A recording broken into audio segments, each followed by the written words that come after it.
This week on the Men at the Movies podcast, we are running a three-man weave as we talk about hustle.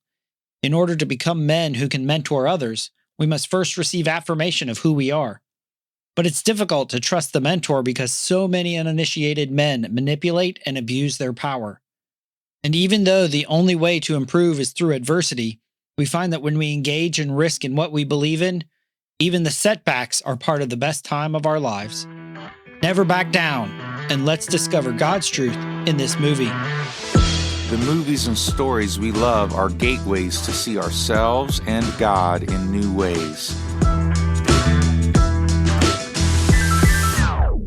Every great story borrows its power from a larger story, the story that's written on our hearts and woven into the fabric of our very being.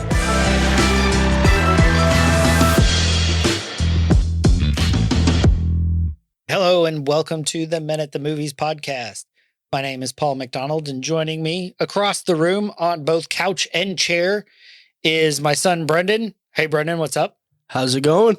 And my buddy, Ricky. Hey, Ricky. Thank you for letting me enjoy this moment. I'm actually looking really forward to seeing you guys interact on this. And it's a fantastic movie, so I can't wait.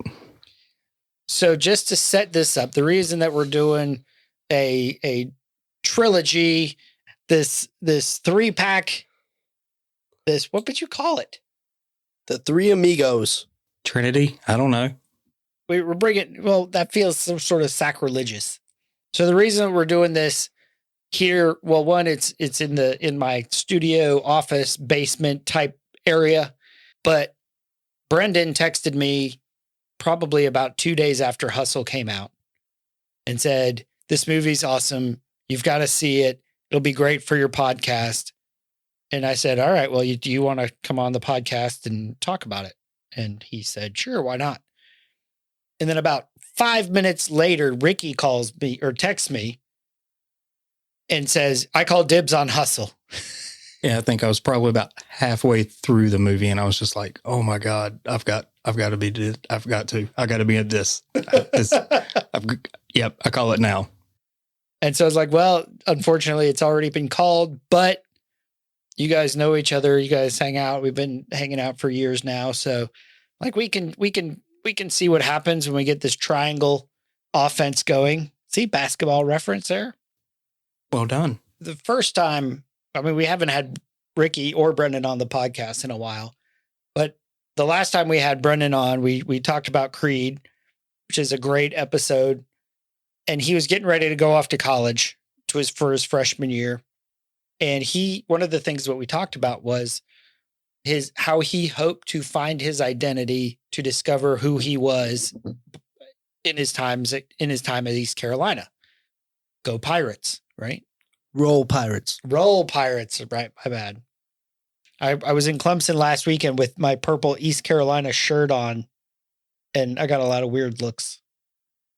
Now, my Tigers are still near and dear to me, but since my wife is in her master's at ECU and we are now financially obligated, roll Pirates. That's what I like to hear.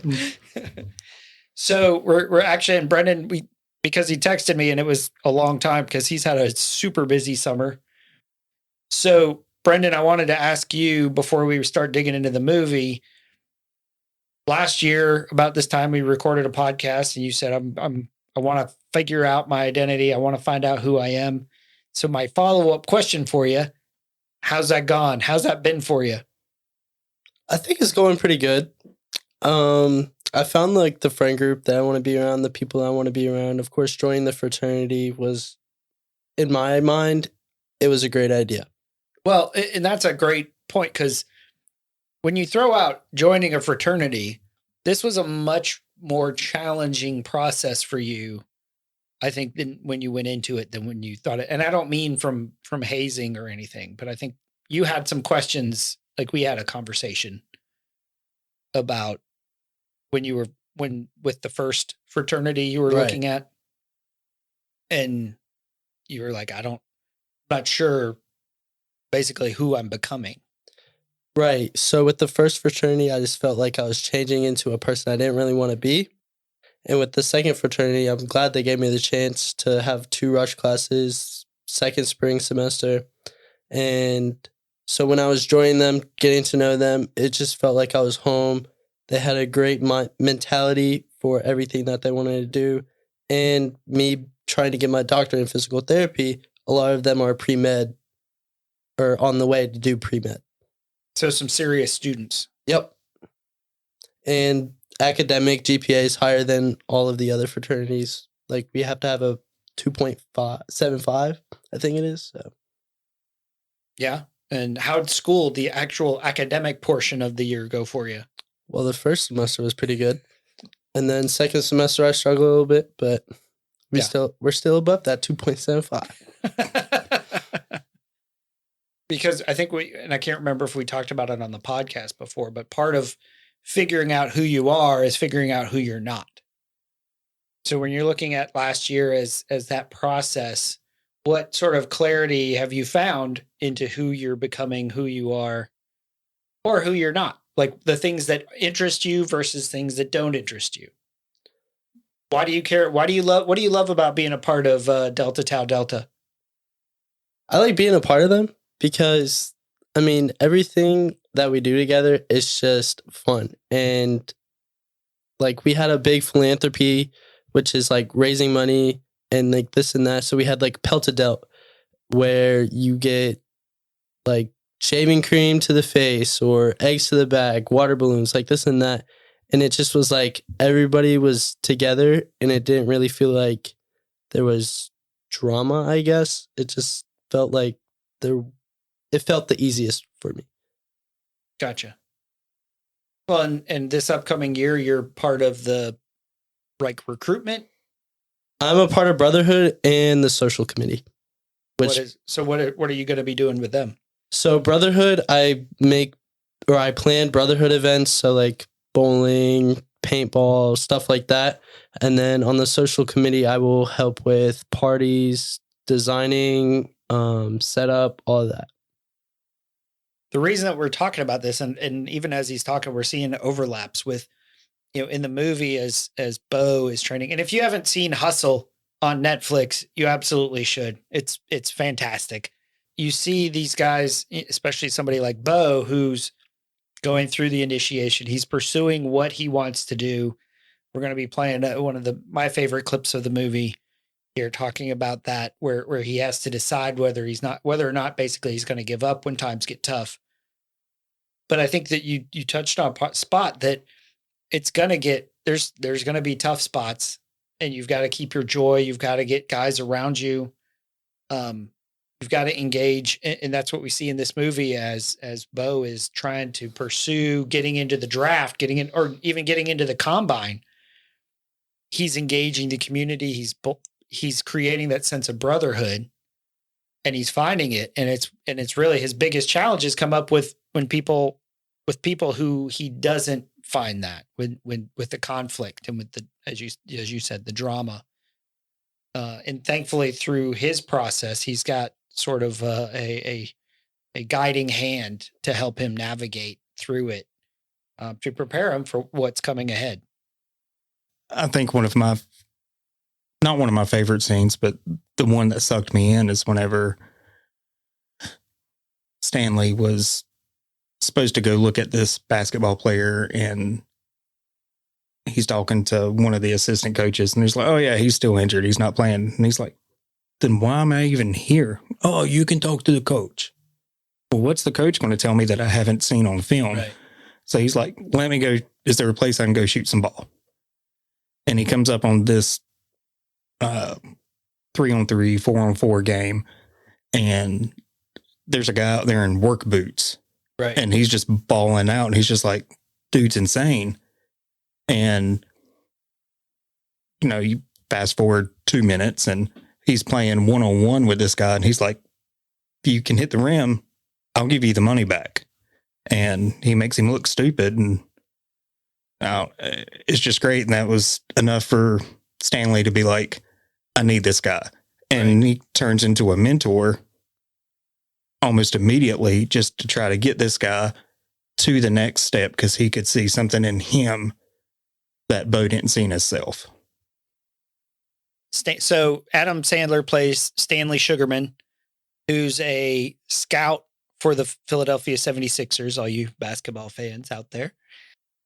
Really, the credits start, the movie starts. He's flying everywhere, all around the world, looking at different candidates, looking at different people, and then coming back because and this is something Vince, who will become the owner, he says, as a scout, his experience and his perception is invaluable.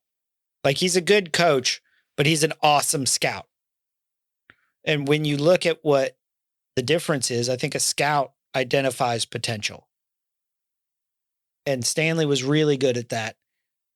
But that's not what it's one thing to say, yeah, that kid's got talent, but then pass on the responsibility and really the joy of guiding them, shaping them, helping them to smooth out the rough edges. And so after they had an argument about this player, and he sort of backs down because it's the owner's son's in the room and he really wants this guy. Stanley has questions. And so Stanley's going back to his car. He hasn't seen his family, it seems like, in weeks or maybe months. And the owner comes up and tells him to get in the car. So, I'm not drafting us. Your son's gonna kill somebody. Yeah, maybe you. You shouldn't have backed down to him the way you did. No. I didn't back down. I was just trying to save everybody some time. Listen, I can remember when you were at Temple, I think it was the second game of the season, and we were playing St. Joe, and some guy took Leon's knees out. Marlon Daly, I can't believe you remember that. I remember you knocking him into the second row and then having to be held back from fighting that entire team. That's the reason I brought you in, because you never took anybody's shit. Rex, you're right. I should have pushed back more, and I'm sorry. It won't happen again. No, it won't. Carl, could you pull around to the back, please? After I brought the team, this was before your time, I gave this office to my Uncle Connie. So he helped out with everything, worked every day.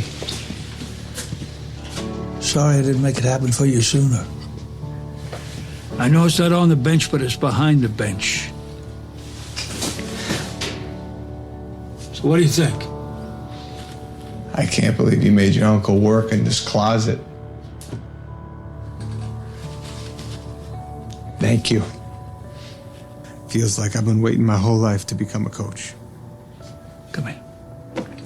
Come.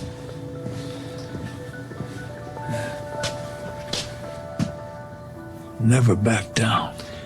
Yes, sir. Okay? I won't.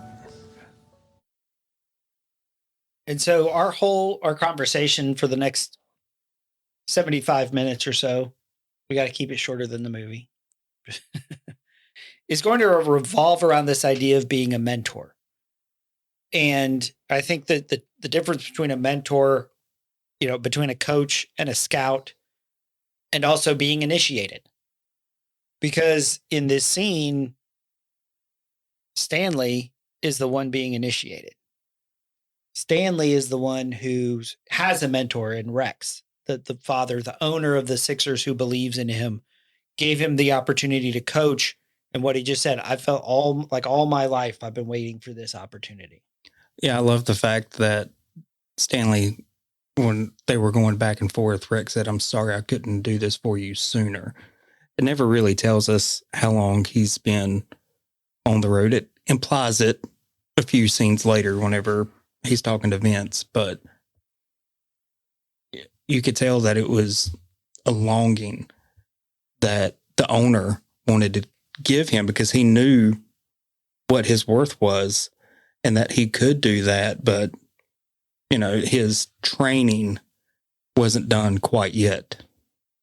And even in that moment, Rex passes on this statement, this philosophy, almost this.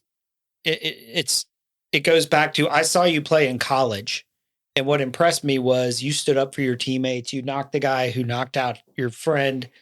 You were fierce. You didn't back down from anyone. It's like, I just saw you back down from somebody and I don't ever want to see it happen again. And then sort of again to put that nail in the coffin almost and say, really put the stake in the ground and say, never back down. And that theme is going to follow through this movie. It's sort of like he received his initiation and he graded up. He was able to go to the next level. Even though he might not have been a coach on the bench, as we'll come to find out, but to become who he was meant to be is quite a powerful calling. This is like the start of the fire underneath Stanley's butt, like where Bo, he sees Bo. I mean, it hasn't happened yet, but like the scene Ricky was just describing. Yeah. Yeah. The scene that Ricky was describing. And it's like everything that Stanley saw, he was like, oh yeah, I like this. I'm going, like, this is kind of the uphill where Stanley is the mentor. Well, that's a really good point, Brendan, because he's been spending, 9 years on the road. And that's just in that role as, chief scout or whatever. All he was is watching film, taking notes, eating crappy food. It's funny. He goes to all these foreign places and he's eating the Burger King and the Pizza Hut. His wife called and asked what he was doing. He's like enjoying some of the cuisine of Greece, and it's like something you Subway or something. Yeah. But I almost, what you said is it took that nudge from Rex to say, no. You're a coach. You're not just a scout. And for us, it's really easy. I've spent 20 years in healthcare. It's really easy to say, I'm just a nurse. I'm just a salesman. I'm a garage door person. I'm just a kid, right? For you, Brennan, I'm just a student. And to have somebody come and to say, yeah, it might be a closet that has a desk in it, but he says, no, you're a coach. You're not a finder of gems. You take something raw and can make something valuable out of it. And when he sees Bo in Spain, he sees the potential, but he's like, no, I've been told never back down. I believe in this kid and I believe he can be great. Even if nobody else sees it, I'm going to push through and see through this, make it happen. Yeah. The scene right before that, right before he got on the road, whenever he was talking to Rex in the office, and Rex, he's going back and forth. You're invaluable on the road, and Stanley can kind of see where it's going. And I think it was almost like an arrow to the heart. He realized he was going to do it.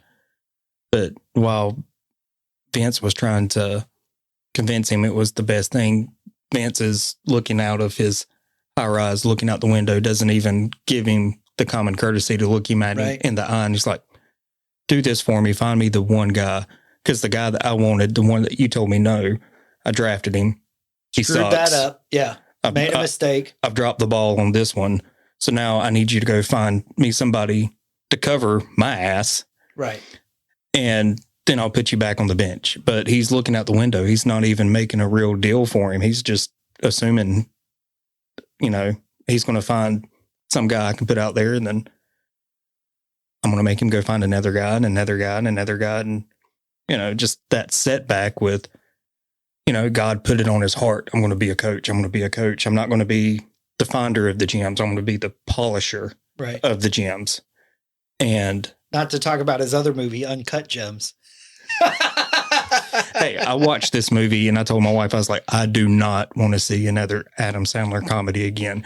If he doesn't do stuff like this more often, I'm going to be mad. I love Adam Sandler, so no, I still want to watch comedies, but for the next 2 days, I was like, no, this is by far his best acting ever. And that's the difference between, Rex and Vince, father and son, a man who's been initiated and is initiating others, and somebody who's trying to grasp and strive and what you see is a true leader, a true mentor doesn't make others sacrifice for his gain.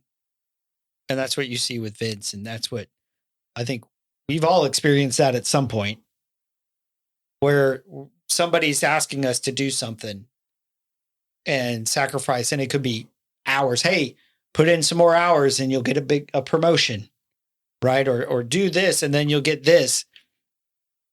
It's because they think what it is a carrot offering, oh, if you just put in enough effort, you'll get there. But it's always moving. It's always, oh, maybe next time, because, oh, we didn't get the championship. We need one more guy. Like there's always going to be something for Vince. And in a way he does back down because he thinks he's trying to sacrifice for the team and do what's best and sort of protect his job.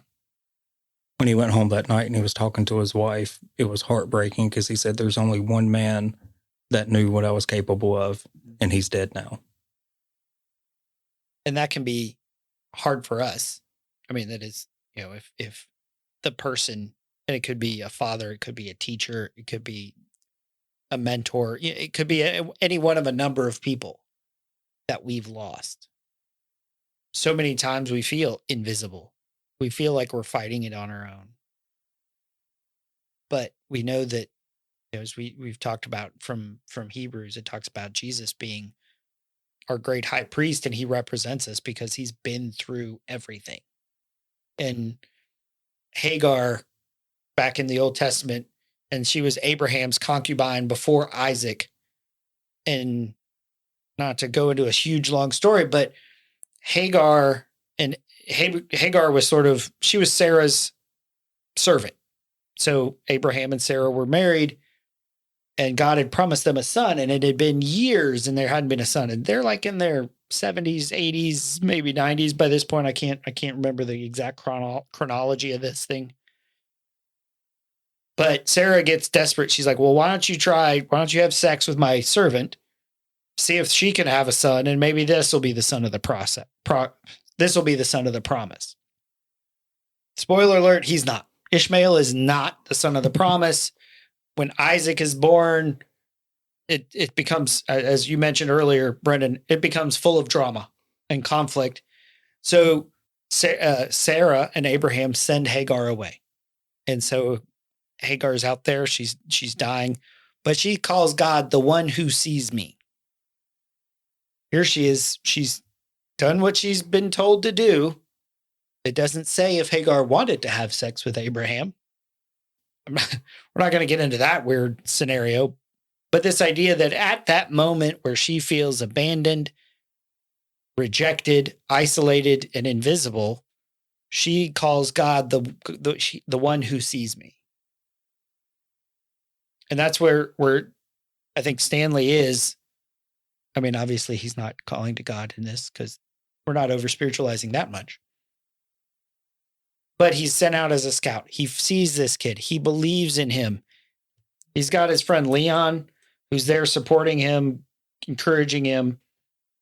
But at the end of the day, he is on his own. He's out there in these foreign countries. And I think it's helpful for us when we feel invisible, when we feel lost. Like you said, Ricky, the only one who knew my potential is dead. And it's easy to look around and say, nobody's ever known my potential. And now what am I going to do? Almost dying for guidance. The owner was the only one that shared in Stanley's dream. And literally, he gave him his dream and died later that night. Right. So you worked so hard and for so long for this one dream, and the one person that you had in your corner that's helping to build you up, speaking into your life, helping you get to the road that you need to be on is no longer there.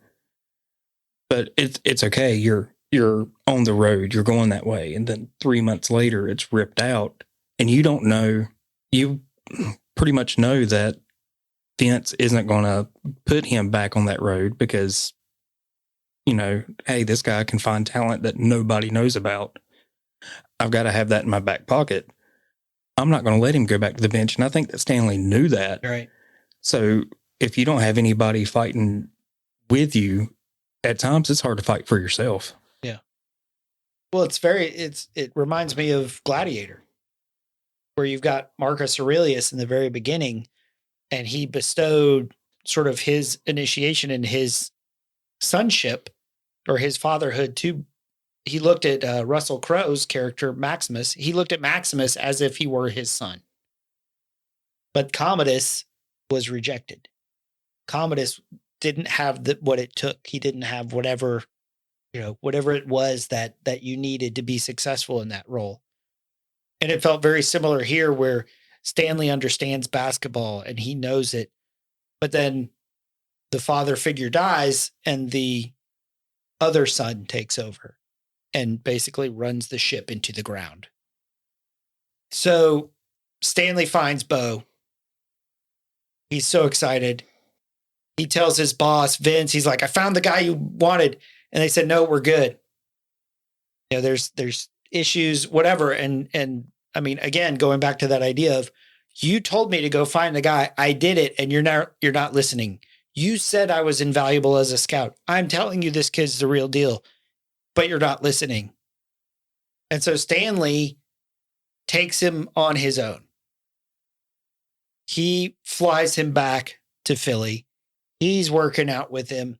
He gets him into this game, and he's been practicing with him, and he's been doing all this stuff. Gets into the game, gets rattled because, he's probably like a 20-year-old-ish kid.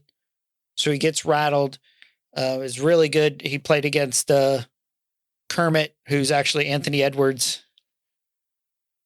And I thought that character was a great performance, actually, because just the way that he did it was really good. And then Stanley quits because the boss came out. He's like, yeah, we're not going to pick up the tab, blah, blah, blah. He's like, I didn't ask you to.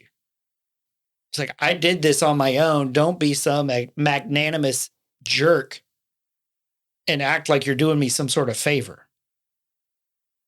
I'm done feeling unappreciated. I believe in this kid. This wasn't his best night, but I believe in him. And really what he's really saying is, I believe in me more than what Vince is telling him. Yeah, Vince gave him all the reasons that he wouldn't make it. He hasn't played organized basketball in 8 years. He hasn't done this. He hasn't done that. Well, yeah, but, God gives us so much talent, but we still have to use that talent and utilize it to its full potential, or it's just wasted. It's the parable of the talents. Exactly. And Vince didn't want to put in the time, the effort to do that. There was glimpses and he saw it, but he was more worried about being right than admitting, hey, this guy, if we put 3 months into him, could he be who we need him to be? And we get that. There's two things in this. One is, he was more afraid of being wrong, I think, than being right. Like, he didn't want to look like a fool. He would rather lose playing it safe than win risking. I mean, really, that's what the parable of the talents is all about. The guy goes away, the master, the king, the whatever, the lord of the house, whatever you call him, and he gives his servants different amounts of money. Like, I give you 5, I give you 3, I give you 1. I'll be gone. When I come back, I want to see what you can do with this. Very similar to Rex's character. I believe in you. You can do something with this. But one of the guys, he got 1. By the way, he got the least because obviously he showed the least. And he's like, well, I didn't do anything with it because I know you to be a hard man. I hid it. I didn't want to make a mistake. I didn't want to lose it. And I think that's what we see in Vince. And that's what we see with a lot of people around us. They're more scared of making a mistake. And that fear is what kept Stanley being a scout. He didn't believe that he could get a chance. He didn't believe he was worth somebody else investing in him to give him an opportunity to coach. Like, everybody around the league seems to think highly of him. But he was letting an accident from college hold him back. He was letting the past just keep him in the past and not step forward. But yeah, anybody and everybody in the league went up and loved him, and he's showing up at these workouts and, oh, that's Stanley's kid. Yeah, that's Stanley's kid. Yeah, he's with Stanley. Yeah.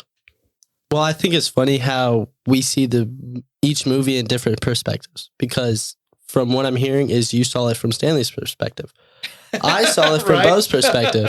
Now, see, that's actually great, because me and my wife got in a discussion about that last night. And I said, the first time I was watching it from Stanley's, but this time I'm watching it for Bo's, and it's a completely different movie. That's why I was asking what you got from it, because I'm like, I don't know which way I'm going to go with this. Yeah. So like when I'm seeing that, and like, especially with the whole Kermit situation, Anthony Edwards, like him being in that game was kind of like the first step of where am I going to trying to find my identity, basically. Am I good enough? Can I play? Do I belong on the court? Yeah. And then so Kermit talking all this smack, game goes on, and you just see it rattles you. But obviously, like throughout the movie, you see that Bo is progressively like tuning it out. And I can relate to that in so many different ways. Casey, now that's a great sentence. Now you have to say how. Now you have to finish the statement. I mean, struggles with sports and academics. I mean, freshman year, I held myself to a higher standard first semester. Second semester, I knew I was rushing a frat. So I was like, okay, I don't have to focus on school as much. And as I saw that was kind of the Kermit, and I was Bo. Where I'm struggling with this, I just have to fight through it. And throughout the game, the first game that you see from Bo, he starts off good. Right. And then it just progressively gets worse as Kermit starts digging him into a deeper hole. And that's kind of how I saw my second semester. Well, it's very interesting because in a lot of ways, Kermit is to Bo who Vince is to Stanley. There's a very parallel, and as Britt would say, that's just good writing. Because you send a message by repeating it, but not in an obvious, clear way, right? They both have their identity attacked. For Bo, it's, do I belong on the basketball court? And for Stanley, it's, do I belong as a coach? Bo basically gave up his whole life, quit his job, left his family just to go to America and try to play basketball. And the first game, he messes up. And it's like, is it really worth it at this point? And I feel like that's how Bo felt after that first game. And probably how you felt after your last semester. Correct. And so and we've talked about this. I mean, your brother's entering his junior year of high school. He's playing football. This idea that you're going to make mistakes on the football field. But what I would always tell you, make mistakes once. Right. Because you're not going to be perfect. You're going to get burned. You played safety. You're going to get toasted. He's going to give up. You're not going to shut somebody, playing basketball, you're not going to shut somebody out for an entire game. But when you get scored on, when you miss a bucket, when something that you thought was going to work out doesn't, like for instance, I've been working on figuring out how to do film editing, video editing, to hopefully do that actually for films one day. And I did the first one and I sent it off, and I'm immediately, it's just like with writing, you hope that it's awesome. But at the same time, you're like, no, I actually need to figure out what I didn't do well so that I can do it better next time. And apparently these little dissolve transitions, you're not supposed to do them. And I'd put them in like between every single clip. So there's like 25 of them in this 5-minute clip. He's like, yeah, don't do the cross dissolves because that's when you fade from one scene into another, but it's that same thing of, it's very easy to say, what am I doing? I don't even know what I don't know. And I think to your point, Bo is like that in that moment of, what am I doing here? He's given up everything because he believes in Stan. It's not even that he believes in himself. Right. Which, when he comes to find out that Stan's been sort of shielding him from some of the stuff of the Sixers, that makes it look like Stan's lying to him. That's why I think Bo had such a vicious response. But I want to go back to the scene right after Stanley quits. He tells Vince, shove it up your ass. I'm doing this because I believe in this kid. And he walks in. Bo is like, I guess I'm on a plane to Spain tomorrow. And Stanley asks him what he really wants. I fly home tomorrow. Is that what you want to do? You come all this way, have one bad day, and you're ready to back down? No, but they suck. You love this game. I mean, love it with your whole heart. Because if you don't, let's not even bother. Let's not open that door. They're just going to slam it right in our face. I love this game. I live this game. And there's 1,000 other guys waiting in the wings who are obsessed with this game. Obsession's going to be talent every time. You got all the talent in the world, but are you obsessed? Is it all you ever think about? Let's face it, it's you against you out there. When you walk on that court, you have to think, I am the best guy out there. I don't care if LeBron's playing. So let me ask you again. Do you love this game? Yes. Is there a newborn kitten purring in here right now? I couldn't hear you. Do you want to be in the NBA? Yes! Well, let's make that happen. Never back down. I loved hearing that. He's we. And then, this is the love that I have. This is the thirst that I have. This is all I think about. Can you match me for my love for this game? Well, and I'm wondering if that love and excitement and passion for the game hadn't disappeared over his years of scouting. But it's when he became the coach, tasted it briefly, and then it's when he was watching Bo, like he seriously went to the playground just to shoot some hoops to blow off steam. And he sees Bo and his heart is caught on fire. And so he goes, and that's what his thing is. Are you obsessed? Obsession's going to beat talent every time. And I love that line because the door will be slammed in your face. How are you going to answer? How are you going to answer when you have a bad game? Like, it was awesome what his friend said. Leon, he's like, you saw me. We went out there playing John Stockton. I'm like, what's some insurance salesman going to do? He's like, third quarter, he's got 20 points, 20 assists. But you guys didn't want to talk to me. But I never had a game like that ever again.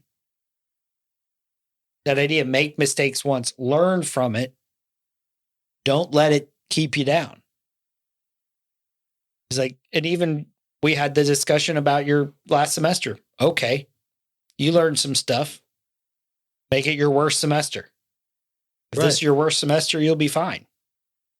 Right. And as you listen to the clip, you hear Stan tell him, it's you versus you.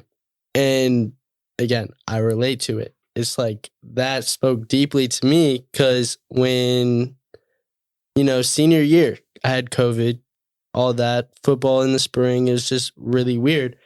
And having football in the spring really threw me off because I like playing in the fall. It was weird. Yeah. Yeah, I don't like playing in 95-degree weather at the end of the season. Yeah. I want to be playing in colder weather. But again, back to the you versus you. Again, think about academics. I told myself that I didn't need to focus on that. And then what happened? I get bad grades. But it also goes back to you have to be obsessed, or that line. Are you obsessed? Obsession beats talent. Because if I would have focused on academics, I wouldn't be in the place I am right now, where I'm not doing so well in classes. But at the same time, you look at the friendships you've developed, the relationships that you've got with your roommates, with your brothers in your frat, and you learn. Right. Like, that's what Bo's learning in this moment. Like, Bo, in one of the coolest arcs that we couldn't, I might end up putting this arc on the YouTube channel and talking about this because it's visual. And he's talking about, he's got all these tattoos for his mother and his daughter. His left arm's reserved for memories of his dad, and his left arm's completely blank. He doesn't know what it's like to screw up and have a guy stick around because his dad disappeared. He beat up his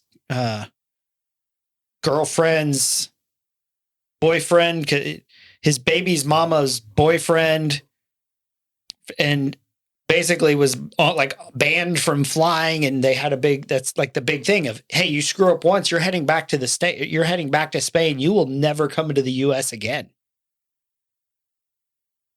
And all he gets is, you're on your own. Nobody believes in you. Don't screw it up. And here he is sitting that. It's like, oh, like he expects Stanley to be mad at him. I guess I'm on a plane tomorrow back to Spain. And the way Stanley responds, he's like, no, man, do you want this? Just like Jesus says, what do you want me to do? He didn't even say, do you want me to heal you? He's like, what do you want? He's like, okay, it ain't going to be easy. Because as I can't remember, one of you guys were talking, but the idea that Bo had to work hard. Stanley had to work harder. Because, well, and T, played by Queen Latifah, awesome wife on so many levels. But she made meals because, Bo's living in a hotel. She's encouraging Stanley. Stanley's getting up. He's at the hotel before Bo's waking up. Yeah, going in at 3:30 in the morning just so he can go for a run. He's investing. He's paying Bo's mom $500 a week to offset because he's not making money working. He's paying the hotel. He's paying for as I said, he's investing in Bo. $7 Pringles. Ordering 5 cheesesteaks and taking a bite of one out of each. Because he doesn't know who's paying the bill until the very end. It's interesting how Bo gets another shot. He shows that he belongs, but then again, he loses his temper because Kermit's making noise about his mom, his daughter, and he's not prepared for it. He's not prepared for the mental attacks. The enemy will always find the weakness and hit you there every single time. And he uses the same tactics. The first time they played, it was just random stuff that if you're not expecting it, it's going to come. They line up for at the combine because he finally makes it to the combine. And they're getting ready for a tip-off. And Kermit's trying the exact same stuff before. And Bo's just stone-faced, looking straight forward, nothing. And Kermit's constantly looking at him, watching him. And after Bo blows that kiss up to his daughter, he figures out, that's it. I can't attack him, but I can attack them, talking about his mom and daughter, and I can get under his skin, and that's all it took. So a lot of the men that I have looked up to the past decade have now become my friends, and I think we're all almost mentors to each other. Just because we have different different views. Life has dealt all of us different crap. So, there's a handful of us that we just constantly check in with each other, build each other up, and we're there for each other. I don't want to say a support group. Collaborated mentorship sounds a lot better and fancier. So we had just got back from one of the outposts. Life was good, and I hadn't been a full force frontal attack in months. And if I felt like an attack was coming, I knew how to combat it, and I was good. What I didn't expect was that thoughts were going to get into my daughter's head, and that she was going to start cutting, and then she was going to be put in the mental hospital. Right. And it damn near took me out. At the time, I was leading about a dozen guys in a men's group, and I reached out to them and reached out to what did I call it? The collaborated mentorship. Yeah, I need to coin that. That was pretty good. And, there was times that, I didn't know how to pray. And there would be times that I would get a phone call from one of the guys. Luckily, at the time, one of the guys in my men's group was actually my daughter's assistant principal. So hospital had actually reached out to the school to get all of her schoolwork. He had kind of intercepted the phone call and was like, just get everything together. I'll make sure that her dad gets it. And then he called me. He was like, none of this matters. You do what you got to do, and I'll make sure that everything I have is taken care of before your daughter gets back. Oh, well, that was something I didn't have to hold. Yeah. Man, that's fantastic. And, at the time, after I got off the phone with him, I go to tell my wife, Rebecca, about it. And I'm just bawling. And she's like, are you okay? And it's like, yeah, that was the closest thing to God's love I felt today. And I don't know how to process it. Yes. And she was like, he's just holding her homework and making sure it's taken care of. Yes, but I don't have to do that. And then there would be times that my wife would be completely breaking down and I would be her rock.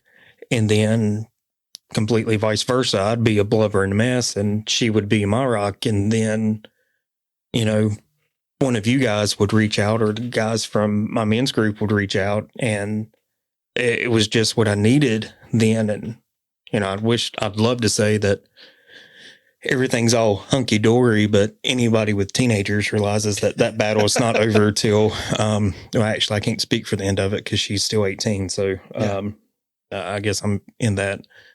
The people we've talked to said they usually level out around 22, 25. I didn't think I leveled out to about 32. So that kind of scares me a little bit. I'm still waiting to level out. So, okay. And we're good. Yeah. It's kind of a shock when you're like, wait, it's actually more difficult and more stressful having adult children than toddlers. Yes, it is. Yeah. I still remember the first time she drove off from the house by herself. Yeah. God, I don't know. I think you put a time limit on it. How long do you want me to talk about this? But yeah,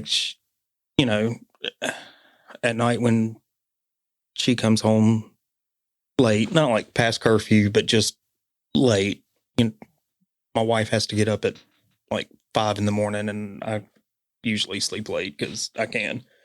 But, just waiting for that door to open, or, is she here? Am I going to hear the dog's feet patter down the hallway because they realized that was her door that shut outside.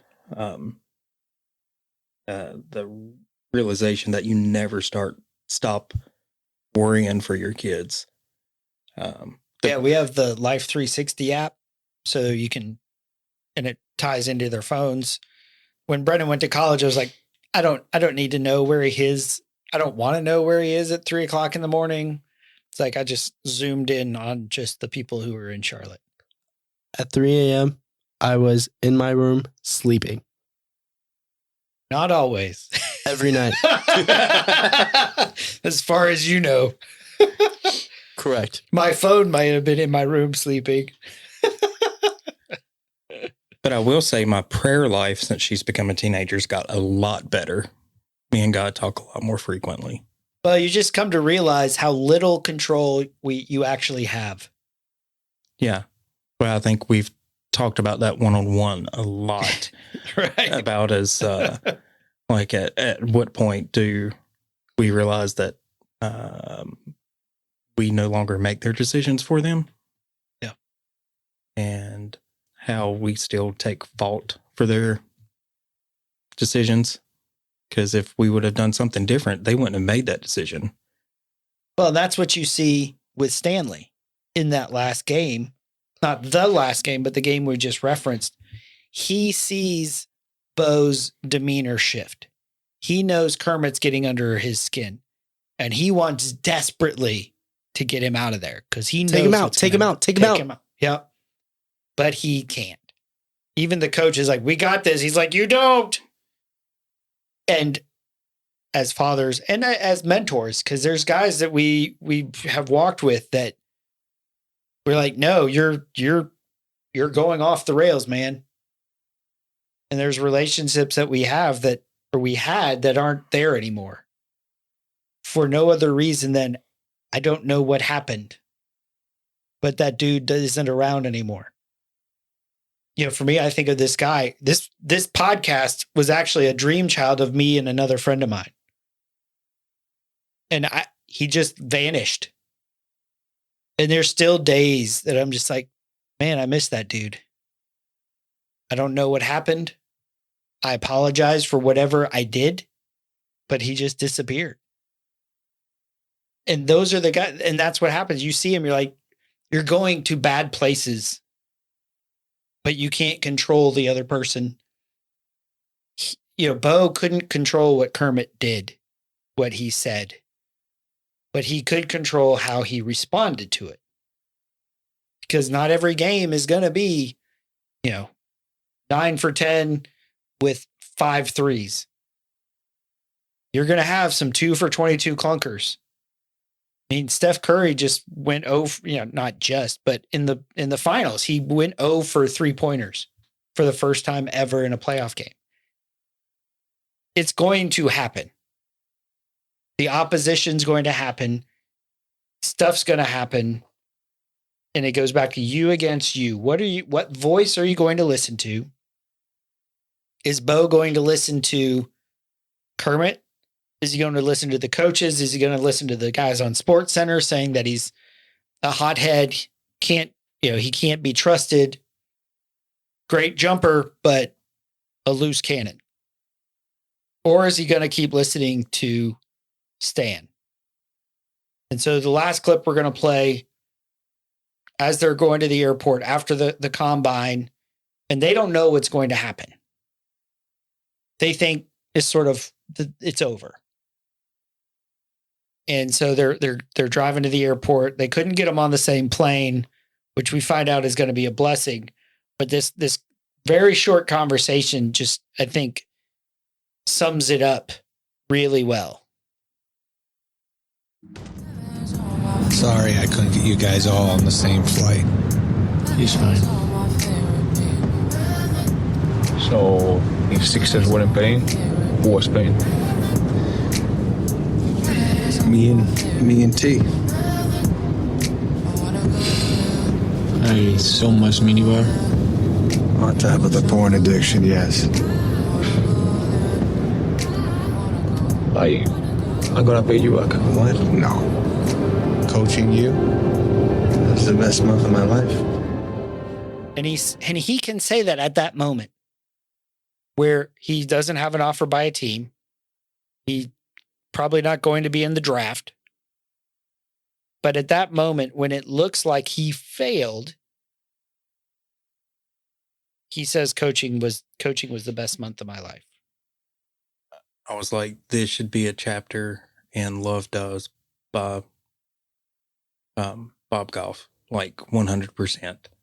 like he finally realizes what the sacrifices that he's made for the past month. He paid for his airfare over here. He whenever he was going through customs and got the team lawyer down there to get him to where TSA just kind of looked the other way, to putting him up in a stupid nice hotel, paying for God knows how much for the food bill for the room service. His apparent porn addiction in the middle of the night. The shoes, getting up early, making sure that he's out there, renting the gym for them to be able to go practice, getting people to go out there and do it. He even brought his daughter in to film him just to get some more stuff so he could go back, study the film, see what he needs to work on. Ends up filming it, ends up what gets him to the combine. Right. We learned, but not only did Stanley make the sacrifices, his wife made sacrifices. His daughter wanted to go to film school, so it was great because he got to speak to something to her heart and use a strength of hers. I thought that was a great little, that was great writing to be able to bring that in. That, hey, I'm busy, but I'm still here. We talked about film school. I want to speak to that. You're right. There's no guarantee of draft. NBA looks like it's out of sight. He's on paper wasted thousands of dollars on this kid and weeks away from his family. Yeah, it was the best month of my life. I finally got to step into what I feel like I'm called to do. Well, and that's what we see is when we're walking in our mission and our calling, we actually bring people together. Like you mentioned, he might have been busy, but his daughter was there at every event. And she built a reel for the film school production, for where she wanted to go. So that actually helped her go the direction she wanted to. T is there helping. They actually became much closer. There's a really powerful scene where Stan's trying to get the kid into the combine, calling in any favor he can, and just breaks down because nobody's giving him a chance. And T comes in and just hugs him. Like, just there's no words in that moment. And he's just expressing his feelings of being at rock bottom of feeling. He's like, I'm just lost. And you look back at what he says, that's the best month of my life. If he's waking up Bo at 3:30, he's waking up at least at 3. I mean, it didn't look like they lived anywhere. They were staying anywhere close. Paying $500 a month to his mom. Moving him, taking him all over the places. And when we engage and when we risk in something we believe in, even the setbacks, even the downturns, we'll find that's part of the best month of our life. Brendan, you said last semester was tough academically, but I would imagine even at this point, you would say college has been one of the best times of your life. Yeah. I mean, if anybody asked me right now about college, I'd be like, there's nowhere else I'd rather be. Can't wait to get back. I cannot wait to get back. I love the independence. I love it all. I just hate using my own money this time now. But yeah, you see with everything that Stan did for Bo, I kind of just saw it. Like the future was like, it's going to come back. And I don't mean to skip towards the end of the movie, but you see towards the end of the movie that arm that was filled for the dad, empty, that was empty for the dad, was now filled with things about Stan, which I thought was like, wow, blew my mind. Yeah. There's a little speech that his mom gives. We can't play the clip because it's in Spanish, and I was reading the subtitles, so I'm going to make the assumption that most of our listeners would need the subtitles like I needed the subtitles. I don't have a lot of listeners in Spain, so you're probably correct. Okay. But she was talking about how this is the first time since his daughter was born, she's seen him smile for himself. And that Stanley's been an oak tree, just taking all of these burdens off of him so he can become who he was created to be. Yeah. And it was fantastic. I was actually getting up last night.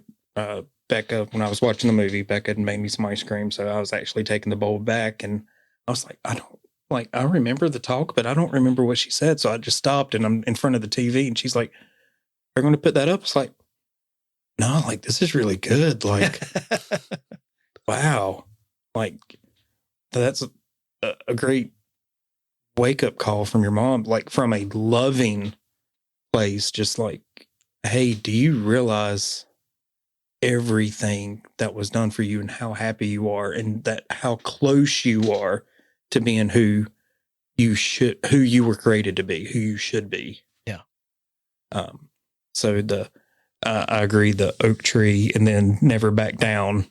Yep. Going around it was a nice touch. And I think one of the hardest parts for a mentor and a mentee is whenever it's time to separate, but to see him now, Stanley's on the bench beside Doc Rivers for the 76ers. Yep. And Bo is playing for the Celtics, but he's playing 22, which Stanley, that was his number. And Leon called him 22, double deuce, whatever, throughout the entire movie. Was a great, man, I realized I wouldn't be here without you. Yeah. And even when they embrace it at center court, Stanley calls him son. Right. But the interesting thing is, you think, oh, well, he arrived, right? He accomplished his goal. You know, as a mentor or as somebody who's being initiated, we might think we're there. He got his goal of, you're playing in the NBA. And Stanley's joking around, like, I won't tell my team I'm rooting for you. But what does he do after they break huddle? Because his job doesn't end. So the guy that was going to be guarding him, hey, if he goes to his right, he's going to the basket. If he steps to the left, he's going to do a drop back. Like, he already knew what his tendencies were, and he's literally going to use the game to point it out. Right, because he's a coach, and that's the only way that Bo would actually get better, is by going through adversity. It's the only way we get better is by going through adversity, because adversity is what reveals our enemies, and it reveals our allies, our mentors, the people that are walking with us. So you guys should check out Hustle. I don't know how long it'll be on Netflix. These streaming things, they change about every other month. So check it out before it disappears. Thank you, Ricky and Brendan, for showing up on this summer evening. Of course. Happy to. And maybe we can go less than a year before having you guys back on the podcast. So this has been Paul McDonald, Brendan McDonald, and Ricky Furr talking about Hustle. Hustle to your TV, hustle to Netflix and go watch it. And check out the YouTube channel. I think I will pop up a little clip with the talking about the arc of the arm tattoos, just because it is such a visual thing. And so check us out there. Share it. If you like this, share it with your friends, and do all the things. And hope you enjoyed it, and hope that you'll join us next time here on the Men at the Movies podcast. Something inside has been awakened. I can no longer be who I was before. But if I am no longer who I was, who am I to be?